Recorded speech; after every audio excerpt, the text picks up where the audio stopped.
Surveyor Road o Surveyor Street.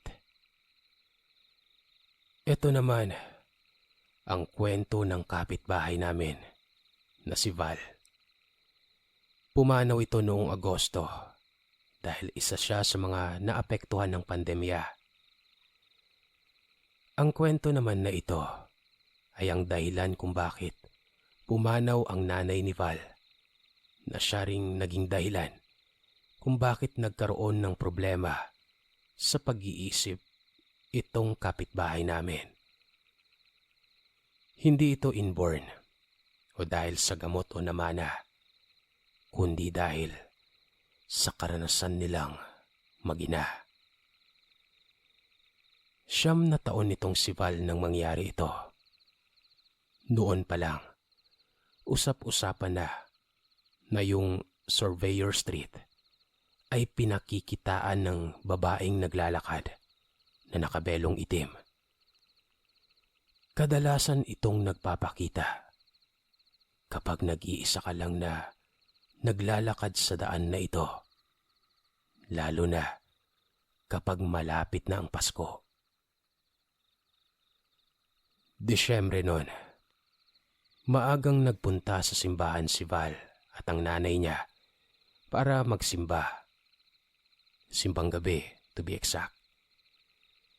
4:00 o 4:30 yung misa. Pero 3:30 pa lamang daw, naglalakad na itong mag-ina. Ang dahilan nila ay para hindi sila maubusan ng upuan. Pero ayun nga, ayon sa mga kapitbahay namin na nakakita sa mag-ina, naabutan na lamang daw nila na nakahiga ang nanay nitong si Val sa may kalsada, malapit sa malaking puno ng mangga. Wala na itong buhay at nakanganga. Samantalang ang kaawa-awang bata nakadapa at umiiyak. Dinala pa nila ito sa ospital pero hindi na nailigtas.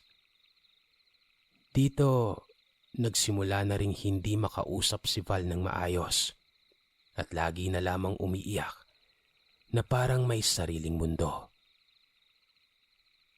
Ang sabi ng mga doktor, inatake daw sa puso ang nanay niya, kaya madali itong natanggap ng pamilya nila. Maliban sa ate nito ni Val, na nag-alaga mismo sa kapatid niyang ito matapos mamatayan ng ina.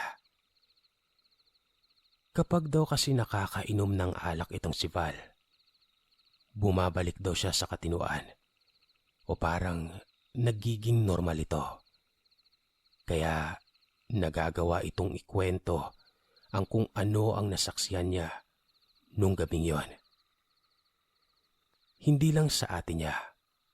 Minsan kasi may mga kapitbahay kami na nasasama ito sa mga inuman.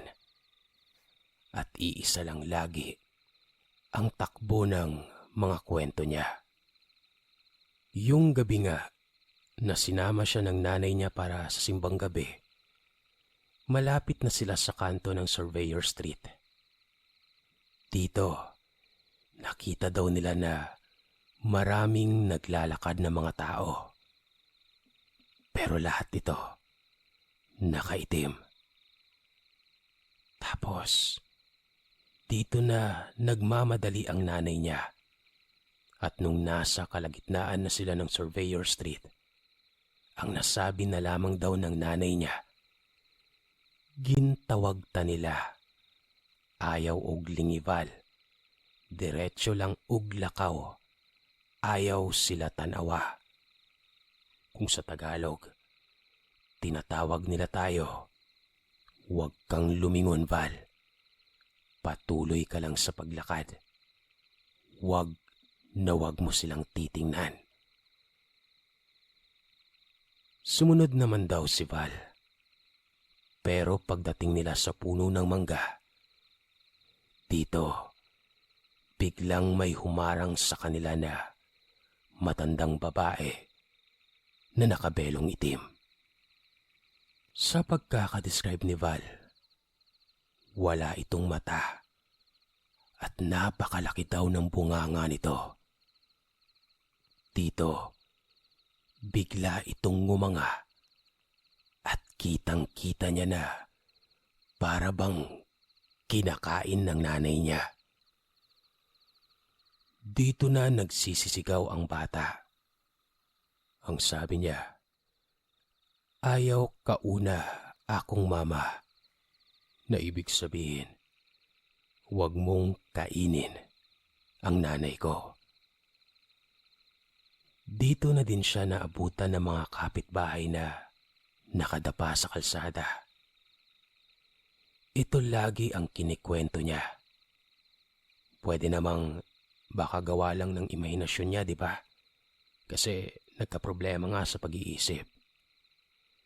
Yun nga lang, sabi din ng mga kapitbahay namin na nakakita kay Val at sa nanay niya.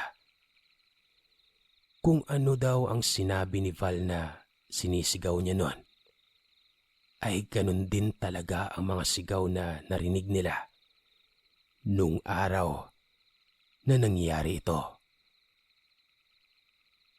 Ayaw kauna akong mama, huwag mong kainin ang nanay ko.